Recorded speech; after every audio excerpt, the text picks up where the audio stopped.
Welcome to Talkin Baloney. Calvin Cocoa Pop. This is Bucci. Oh, gosh. What is going on? No script allowed. What are you, some kind of bot? Come on, people. Oh, yeah. You want a pickle, you gotta give him a pickle, right? I want to be a movie star. Wow, that sounds so interesting. Fresh and quick. Pochies, pizza. Part of the Baloney Nation. Jim Deezy. You guys still there? Hey, big guy. It's Jim Deezy and Talkin Baloney. That's right, man. We're back. Live in the studio? No. We're not. No. We're taping the show this week. Yep. We're Skyping. Yep. You're back in your man cave. AKA the Love Den. Okay. No, it's not. What's going on? Nothing. Listen, man, I got a new mug. Gonna show it off a little bit. Determined worker, intense, good worker, hard worker, terrific. Well, that's got to be Dwight Schrute.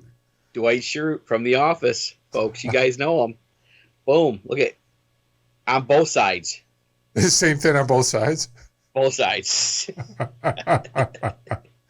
Wow, that's definitely Dwight. Yeah. So how you doing, man? Doing good.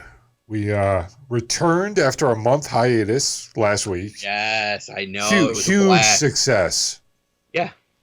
Melanie's mom watched, and Aunt Paula watched. What more do you need?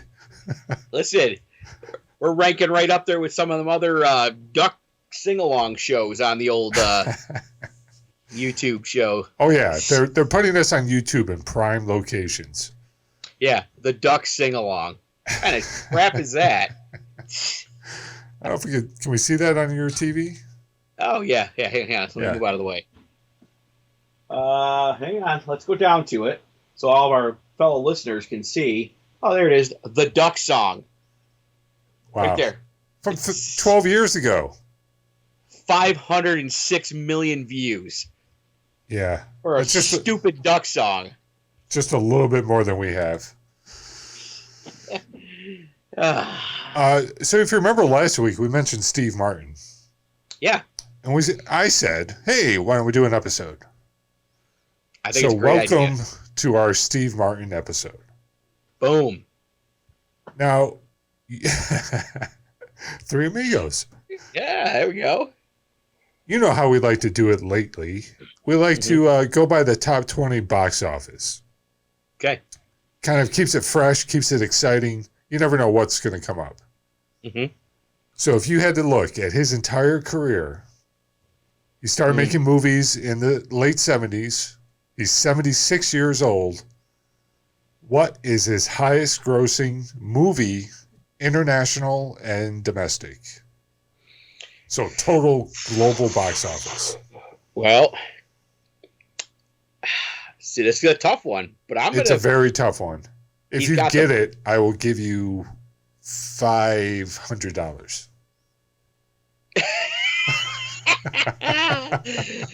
So he had. I want to jump out the window and maybe say Dirty Rotten Scoundrels, but that's not your answer. Not my answer. I'm gonna go. So you're trying to get more than one answer here. Yes. I'm gonna go. Say it. Roxanne. Say it. It's complicated. What? It's complicated from 2009 with Meryl Streep, Alec Baldwin, made $224 million. Damn. Wow. Damn. Yeah. That was a shocker. A, because I've never seen it. B, I know it's a movie that was kind of for the plus 50 audience. Older people. And I can't believe it made that much money. I think I've seen this. It's like an affair, right? Like Steve Martin is with Meryl Streep and Alec Baldwin is like the lover. I think so. But you know, I don't know. I'm pretty sure I've seen this before, but I didn't think it was that good. So what we're going to see here is box office doesn't equate to quality. Okay. Like, you named a couple of Steve Martin movies, which I agree are great movies. I don't think any of those you mentioned made the top 10 for him. What? Yeah. So as we look back here, number 2 is Cheaper by the Dozen. Okay, so this is the parent movie where they have like a ton of kids. Yeah, a dozen. Yeah, who wants a dozen kids? Come on. Apparently Steve Martin and I forget the woman's name. Listen, nobody in real life wants 12 kids. Let's be honest. Maybe 1, 2, possibly 3 for the tax write-offs, but that's it. Now, this was a remake of an old movie. Mm-hmm. And that's kind of one of Steve Martin's things in his later part of his career was he was doing a lot of remakes. Number 3 is Bringing Down the House. Oh, this is where he's the lawyer helping Queen Latifah, right? Yeah. Yes. Oh, it's got the guy from all the Eugene Levy. Yeah, Eugene Levy's in it. Yeah. This is a movie that, in terms of political correctness, not happening anymore. Oh no! If you remember, there's like a big part of the movie is Steve Martin trying to act like black and wear like a basketball jersey and hat like crooked and trying to break dance and not so happening today. I'm surprised this hasn't been on the canceled list yet. When I was doing my research, there was one article about it that popped up. Well, only one? Yeah. Well, for a movie that made a lot of money in 2003, I don't think it has much staying power because you don't really see this movie anywhere nowadays. No, and he's probably said, "Hey, listen, let's not push it on the old rerun." I'm trying to retire here. Let's not put my movies out there anymore. That's a good point. Yeah. Number 4 for Steve Martin, The Pink Panther. Dude, I hate this movie. I hate the whole Pink Panther character. Okay. Even the originals? Listen, I like the ringtone. That's about it. The music. Yeah. Back in the day, we used to call it the soundtrack, but now you call it the ringtone. You'll be like, yo, you understand what I'm saying? You got the digits. What are you, bringing down the house? So the Pink Panther is really bad. I like the originals with Peter Sellers. Kind of grew up on those movies. Mm-hmm. Also not politically correct in any way, but they were from the 70s, so you kind of accepted it. Mm-hmm. This Pink Panther was definitely aimed more at kids than adults. But obviously made a lot of money for him, so what are you going to do? I'm telling you right now, man, you and I need to make a movie. Not just a movie. You know, you got your documentary out there. You're already famous. You're a big production guy now. But I think we need to make a movie. If some of these other dumb movies out there can make hundreds of millions of dollars, listen, if you and I could just pull in $500,000. Who could make a dumber movie than us? Come on. Exactly. Have you seen our Elmira tour yet? Yeah. Come on. How about our tour of Scranton where we never went anywhere? That's gold. Oh, man. We had good interaction with our customers. Cheaper by the they made, how many of these did they make? Maybe like 3 or 4 of these damn things. They might have made more after Steve Martin, but he was in the second one, which, from my recollection, did become more of a buddy comedy with Eugene Levy. It was less about the family. Mm-hmm. 2005, $135 million for Cheaper by the Dozen 2. Yeah. Any thoughts on that? Killer special effects in this one. Yeah. Yeah. No. Come on. So, $135 million for nothing. Yeah. So we've gone over his top 5 grossing movies. I haven't liked any of them, really. He's over $500 million already. Yeah, and not his best work in terms of quality. It gets a little better at number 6. It's Parenthood. Directed by Ron Howard. You can see in the photo a young Keanu Reeves is in it. Rick Moranis, Mary Steenburgen, Jason Robards, Diane Wiest. Uh-huh. Big cast. A big hit movie. Spawned 2 different TV shows. There was a TV show made right after the movie, and then just a few years ago, there was another one. I did like it. It's a good, ensemble family movie.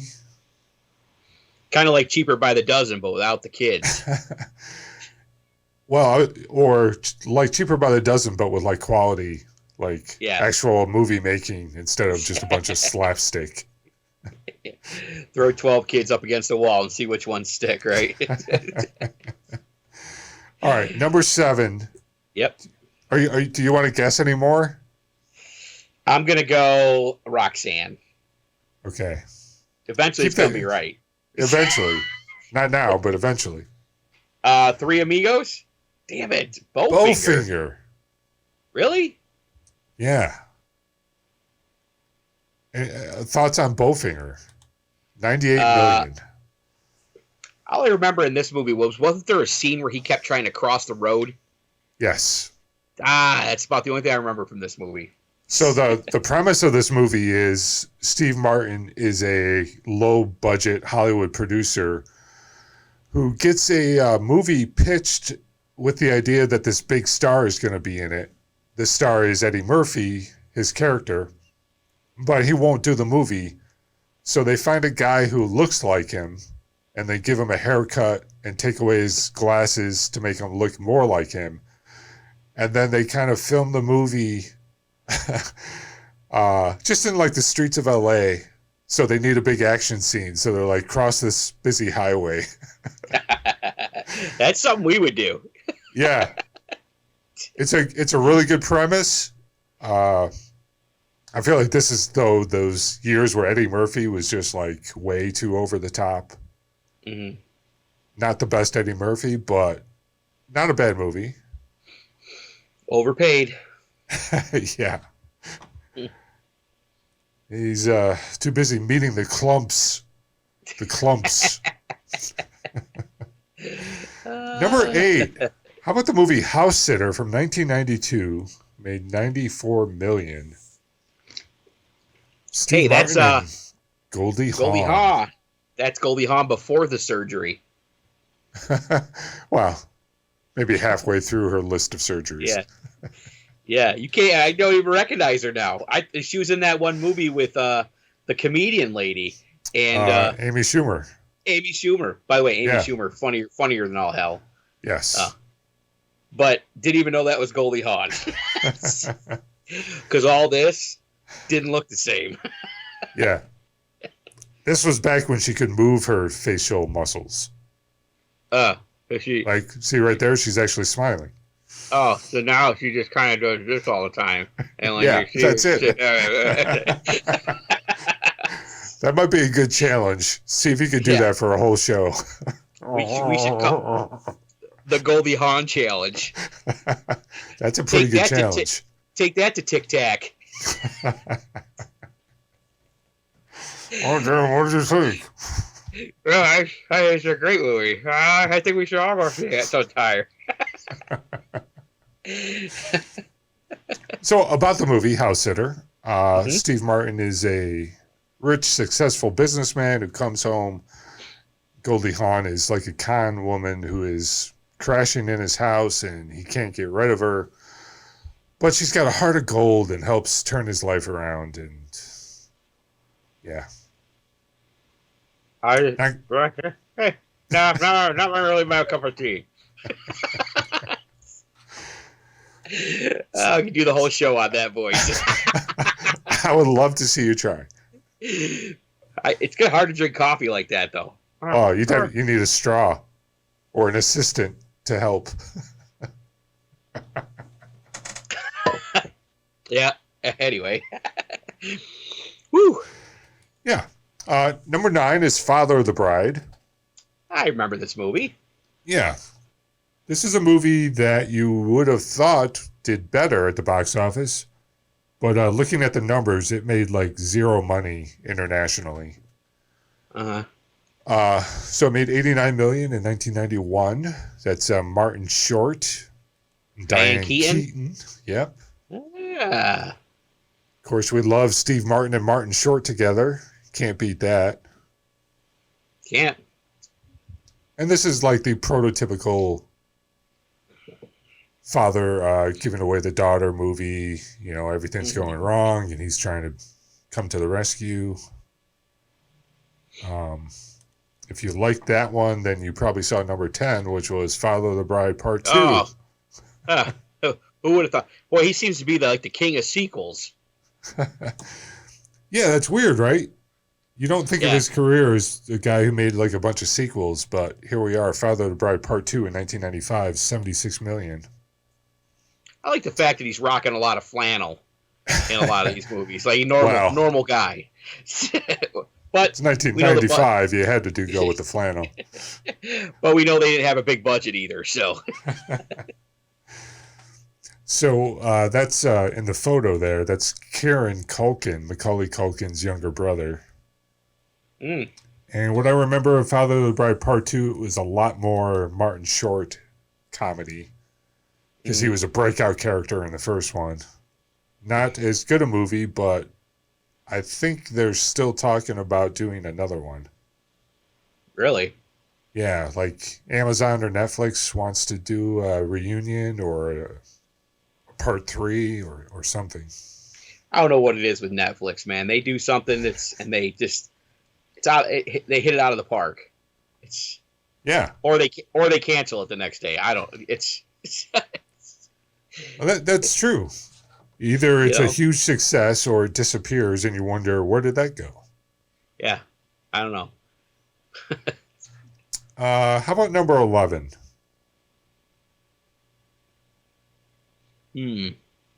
I'll give you a hint. It's not Roxanne.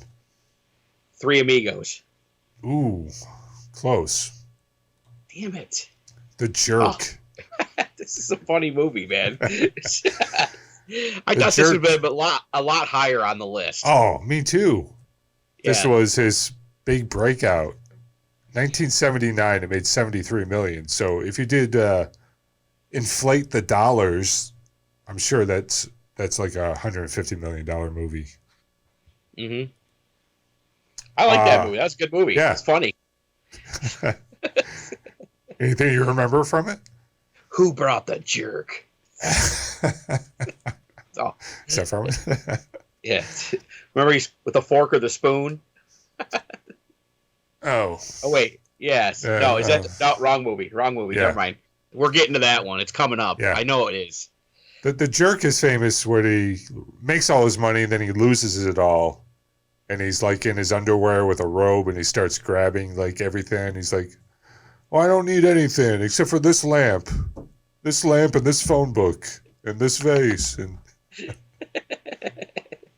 yeah. Good. Classic. Yeah, I'm down with that. Someone's trying to kill him when he's working at the gas station and all the bullets are going into the cans of motor oil. And he's like, "Someone's trying to kill these cans." Gotta love it. Back when movies were funny. And then there was number 12. Ah, jeez. Pink Panther number 2 in 2009 made $70 million. I think you can tell the quality of the movie by like how much of a over-the-top face Steve Martin has to make in the photo. Oh, yeah. If he's bulging his eyes out, then that's probably not a good movie. And the way, way over-the-top mustache. Yeah. Who does that? Inspector Clouseau. Yeah. Inspector number on a watch list is who he is right there.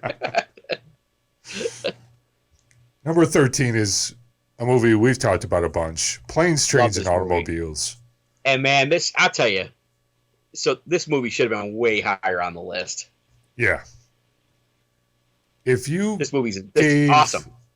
Yeah, if you gave the movie bonus points for airing every year around Thanksgiving and Christmas for the last 25 years, this would be his number one movie. But here's my question. This is like the Die Hard movie. Is this really a Christmas movie? Is it? Yeah. All right. Because it's all about trying to get home for Christmas. I gotcha.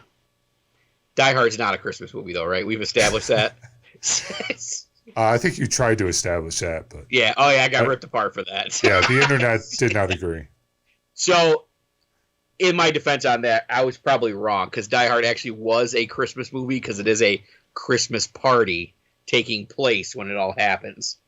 Yes. It just didn't feel like Christmas because it was L.A. Yeah. Nothing in L.A. is real. From the facial things to chest, lips, everything. That's all fake.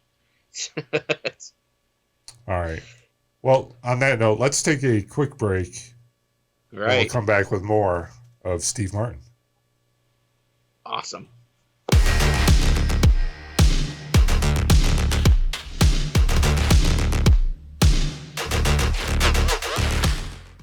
Whoa! Welcome back. Whoa. Hey now. Gotta get that cardio in while I'm on the show. So we were talking to Steve Martin. Mm-hmm. We just went through his top 13 grossing movies. And a couple of them we actually liked. Yeah, not bad. I think we're into the area though where these are more the movies that we like. Thank you. So number 14 is Dirty Rotten Scoundrels, 1988. Look at the cast. Oh, Should have made more money. yeah. Should have made more of these. He should have done sequels to this. Yeah. It's got Bruce Wayne in it, or Bruce Wayne's butler in it. Michael Caine. Yes. I'm Michael Caine. Great actor, man. Yeah. Any memories of Dirty Rotten Scoundrels? Yeah, he was kind of a jackwad in this movie. Yeah, they played a couple of con men. Mm-hmm. Michael Caine was the debonair, older con man, and Steve Martin was the young, kind of rookie. Mm-hmm. What I remember most about this, besides the stuff that actually happened in the movie, is there was a famous shot in the trailer for this movie that wasn't in the movie. And for years, people wondered why this wasn't in, because it was so funny. Really? It was them walking down the French Riviera. And as Steve Martin is popping a kid's bubble, Michael Caine's pushing another guy off the pier into the water. It was this great little bit. And it wasn't in the movie. Should have stayed in the movie. They should have had to make sure that was in the movie. Yeah. Of course, Steve Martin famously plays an idiot at one point in the movie with an eye patch. Who? Yes, the spoon to the eye. Yes, Yes. I remember this now. Yes. Is this what you were thinking of earlier? Yeah, that's it. May I be excused to go to the bathroom? Yeah. Thank you very much. I'm noticing a trend here. A lot of Steve Martin movies couldn't come out in today's theater. Yeah. Yeah. Kind of a shame. Yeah, that's a great movie. Number 15 is a movie called Grand Canyon from 1991.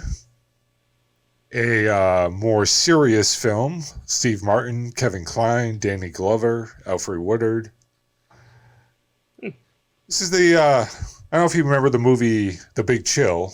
This is from the same director, Lawrence Kasdan. I've never seen this movie. It's, did you ever see the movie Crash? It was a Oscar winner.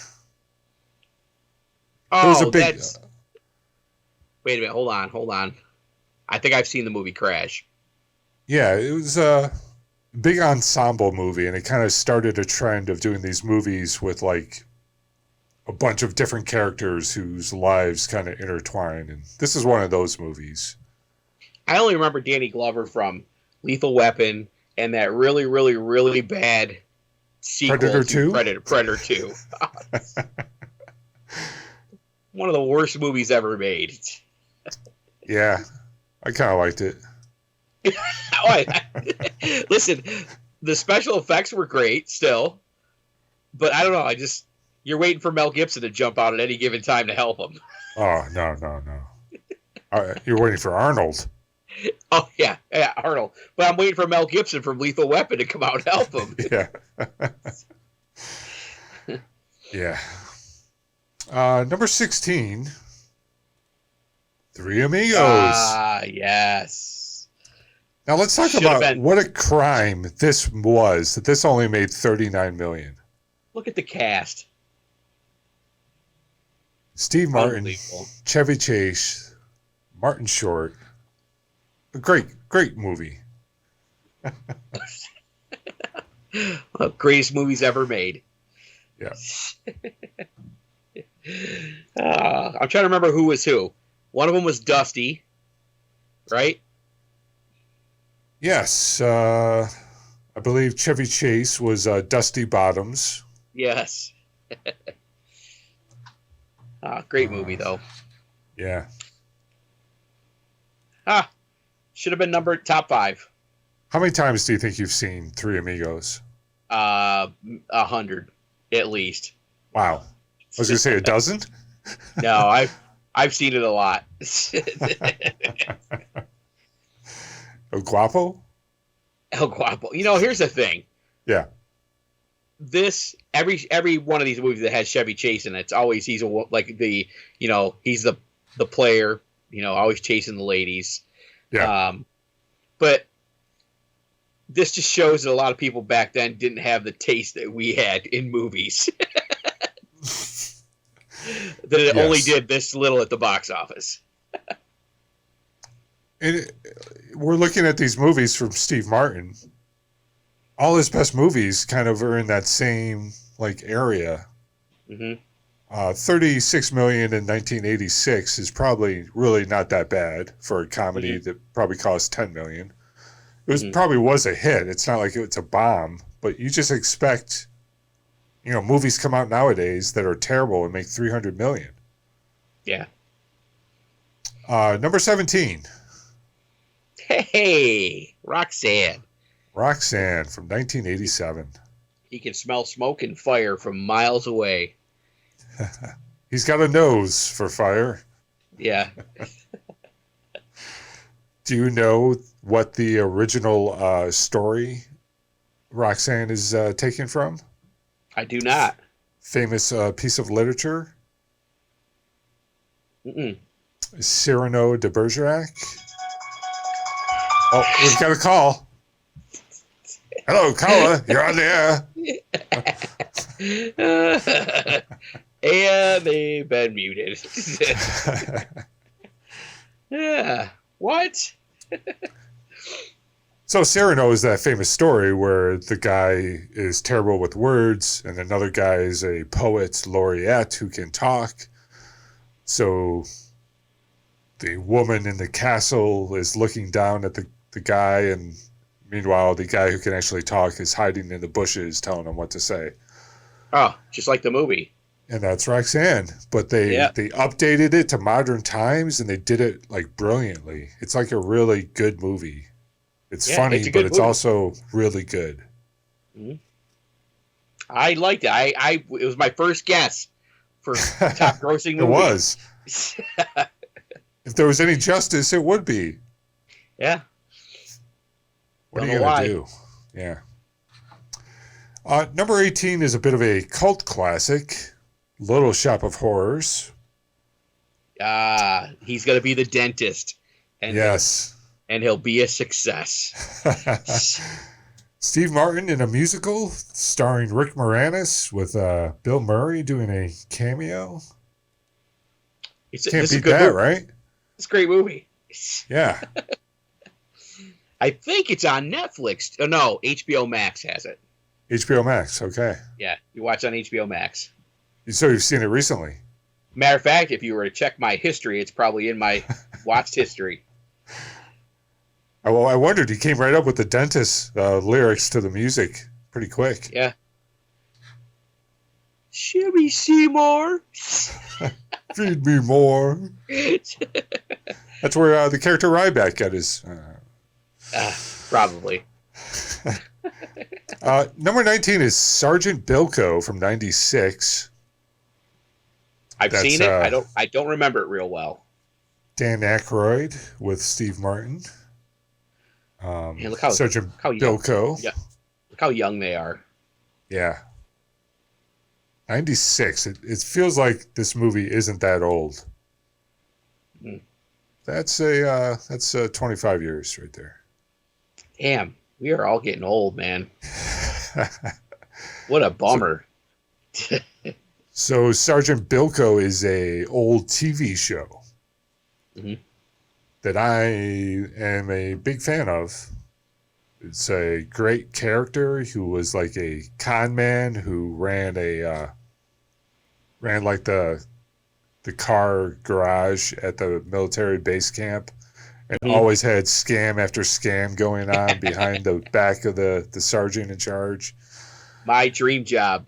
I can see you. You're a Bilko type. Yeah. Your car needs new square tires.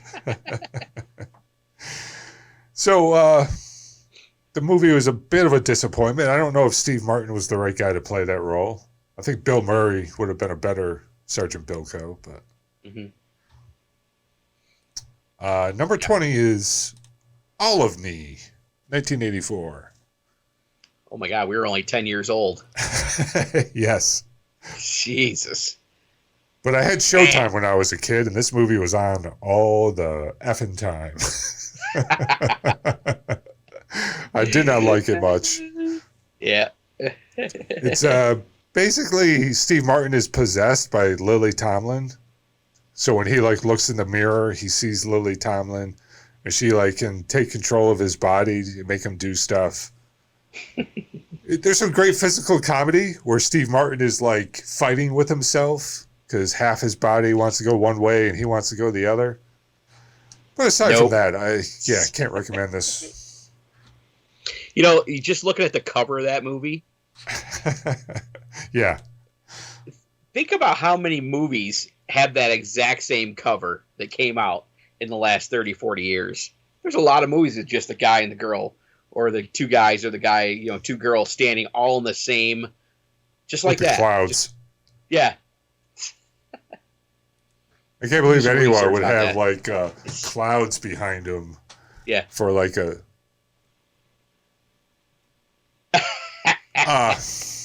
Anyway, that's the top 20.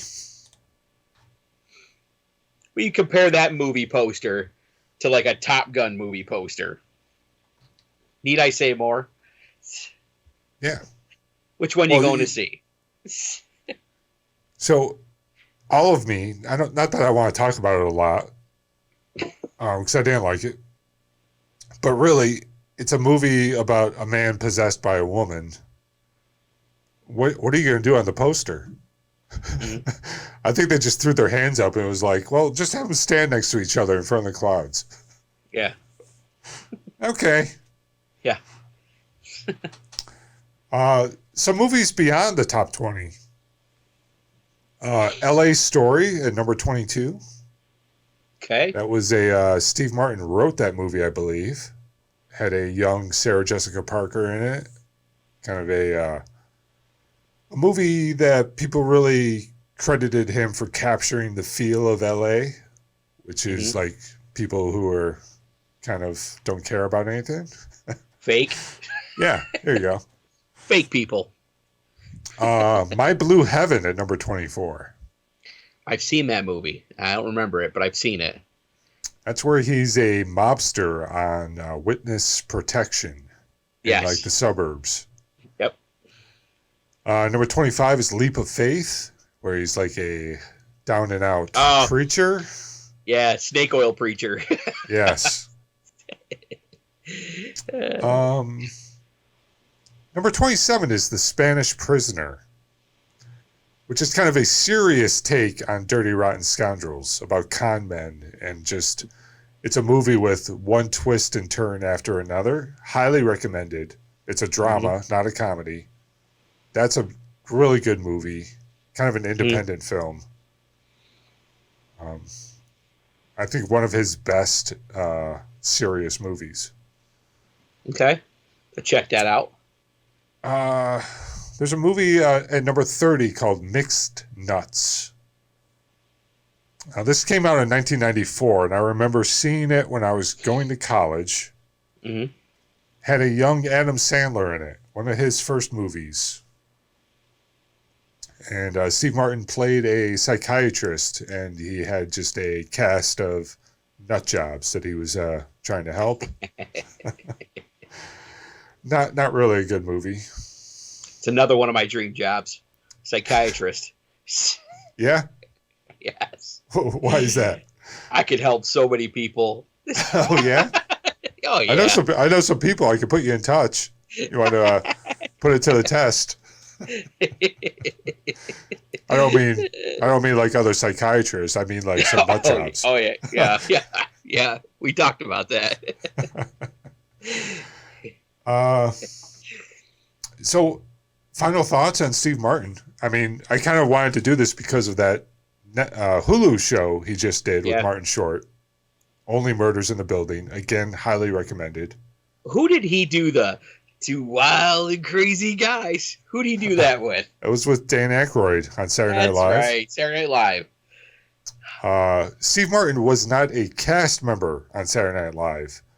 He just guest hosted so many times because he was the top stand-up comic of the 70s. Mm-hmm. You remember his King Tut routine? Yes. And the coming out with the arrow going through his head, wearing the white suit. So he's hosted SNL. Like he's in the Jacket Club, right? Oh yeah. He's got to be near the top. It was him, Dan Aykroyd. There's like, isn't there a bunch of them that are like in the Jacket Club that they do a skit on every once in a while? Yeah. I think Alec Baldwin, John Goodman. That's right. Yeah. Christopher Walken, maybe? I think he's done it a bunch. Back when SNL was... Actually, I got to say, SNL was pretty funny last week. Did you watch? Yes, I did. And I got to say, it's to me, when they get away from the political stuff, they get funny again. When they get back to actually just being funny and they do their stories and they don't... Because you watch shows like that to escape the stuff that's going on right now. You know, like people that watch our podcasts because they know we don't talk about politics and religion. So it's an escape for you to come and watch, see what we got to say for an hour. Now, isn't it talking politics by saying Saturday Night Live shouldn't talk politics? True. I agree, though. I did watch it last week. Jason Sudeikis returned as host. There was some good stuff. Yeah, it wasn't all like, I didn't watch it at all last season. At all. I watch it occasionally. Mm-hmm. They brought back my favorite skit, the Kenan Thompson talk show. What's up with that? Yeah, dude, when he's doing that Running Man thing or whatever in the background, and then he slows it down. Yeah. It's awesome. Incredible. Yeah. Kenan Thompson, man, is like, I'm surprised he doesn't have his own movie. They should name the building after him. Yeah. It shouldn't be Rockefeller Center anymore. It should be like Kenan Tower. Yeah. He's the glue. Oh, for so long. Yeah. Hasn't he been there like 18, 19 years? Wow. I'm surprised he hasn't landed a big movie role. Yeah. So he had that sitcom on NBC last fall. Yeah. It's about all I can say about it. Come on, Lorne Michaels. Give him something to work with. It's tough out there. Yeah. He just might be one of those guys who's like perfect on Saturday Night Live. But I don't know. Tracy Morgan was kind of that way. Like, he hasn't really had any breakout movies. But you put him on Saturday Night Live, he's awesome. You put him in a Rocket Mortgage commercial, and he's pretty funny. Yeah. All right, we're going to take a break and come back and wrap it up. Wrap it up.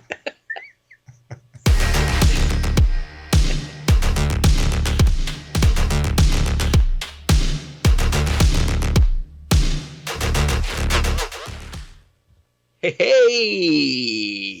Oh, we're doing that again. Jim Deezy, what a show. Yeah, And, hey, Steve Martin, man. Who would have thought? Yeah. I guess what you can say is his movies might not make money, some of his best movies, but they're movies people are still watching 20, 25 years later. Mm-hmm. Can't say much better about somebody than that. He's an icon, and he has that fatherly type demeanor about him, too. Yeah. And I like that, you know? And we're going to, before we go, we've got updates to do. First, the beef jerky. Last week you tested, I think, 4 different jerkies, right? Yes. I actually had, folks, we tested 4 on the show, but I actually had 6 bags. Wow. And so I ended up bringing them back to the cave where we live.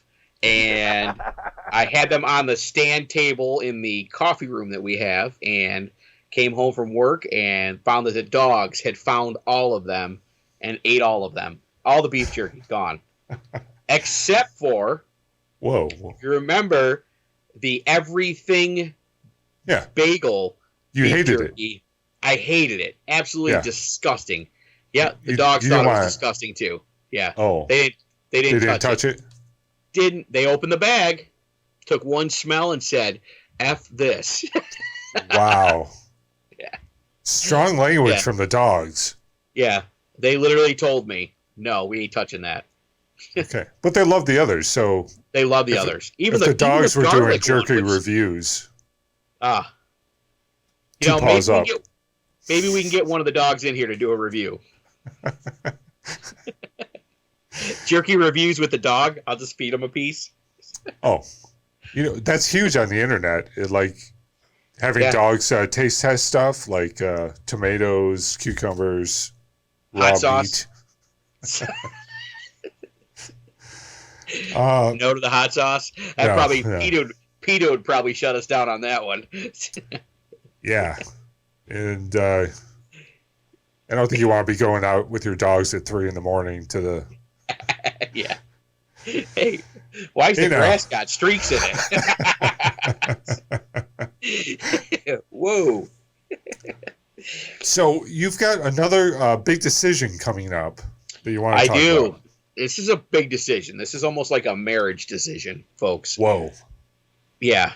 I have to decide, do I want to get rid of the iPhone 13 Pro Max, take it back, and get a Google phone or a Samsung phone?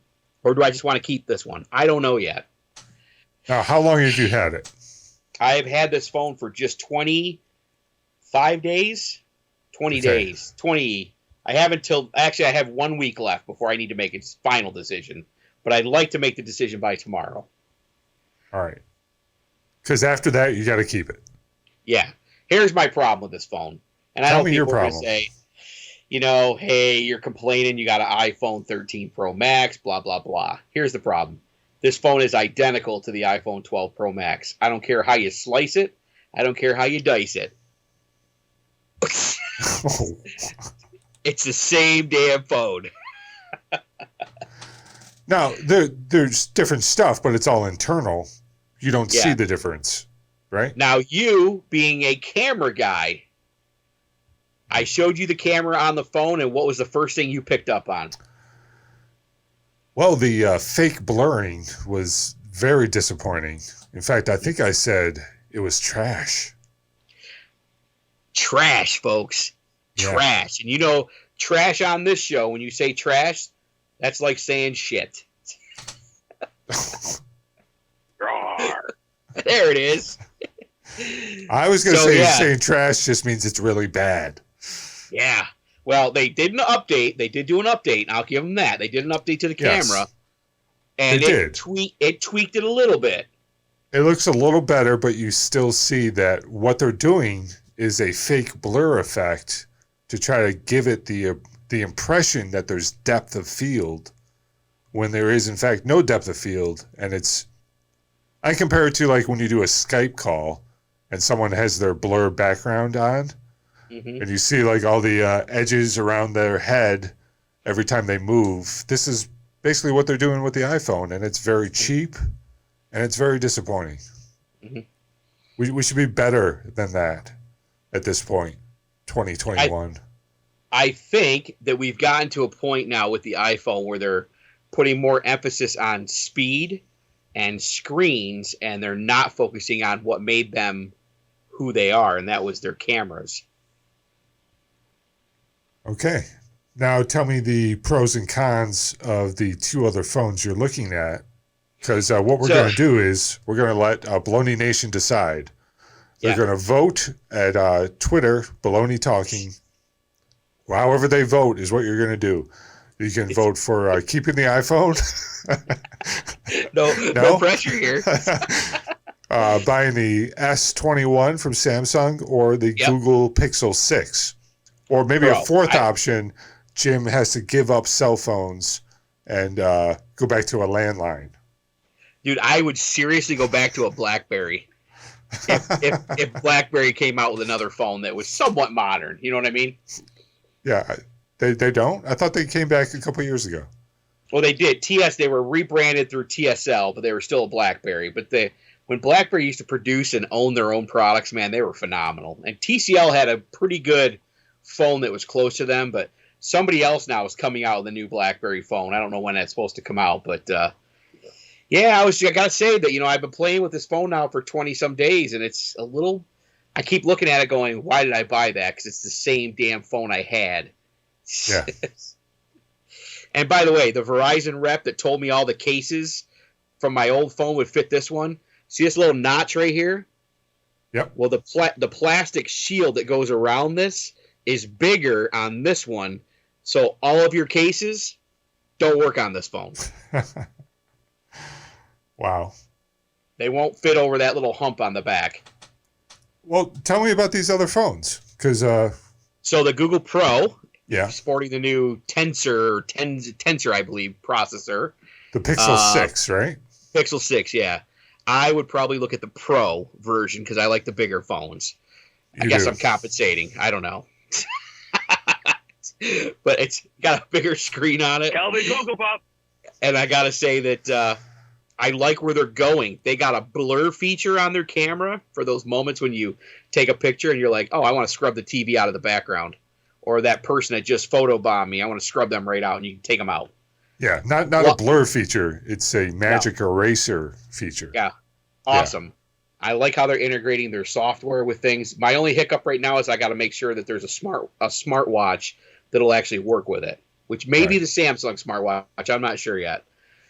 Or we go to the Samsung phone. Ultra, Samsung 21 Ultra, and the new Samsung Galaxy Watch 4.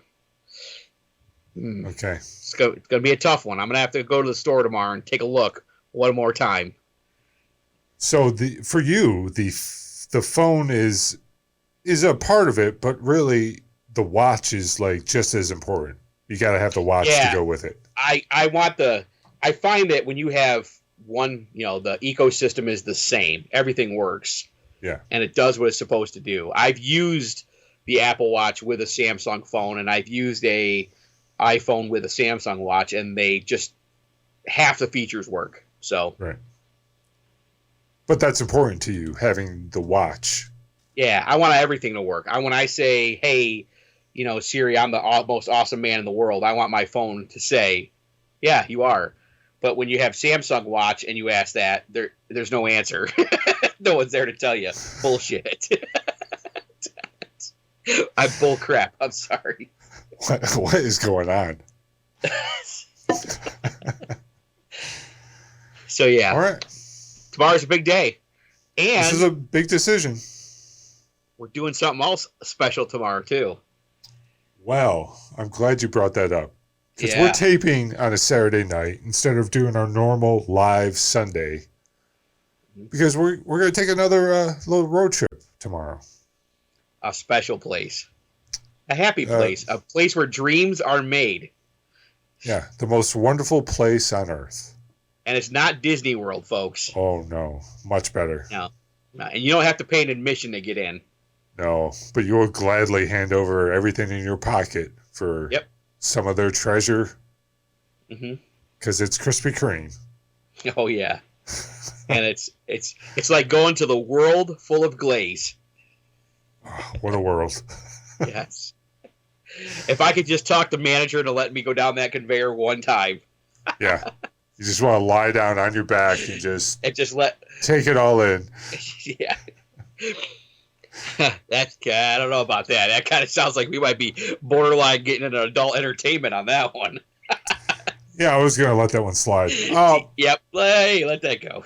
So are we also stopping at Waffle House is the big question. I believe we should. I mean, we're going to be right there. Have to, right? Yeah. Legally bound. I think it's legally in our Talkin Baloney contract with YouTube.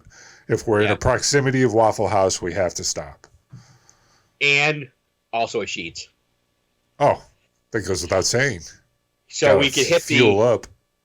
Hit the Krispy Kreme, eat a dozen donuts, go over to Sheetz, get a couple of two for $2.22 hot dogs with sauerkraut, and then boom, shoot right over to Waffle House. For a big old breakfast. Oh, yeah. Any time of the day. It's going to be a good Sunday. One of the best. Yes. Oh, man. All right. On that note. Yeah. Let's wrap it up. Let's say goodbye. Hey. All right. Peace, yo. Talk to you later. That's it. Alligator. In a while. Yeah. Crocodile. Yeah. All right. All right.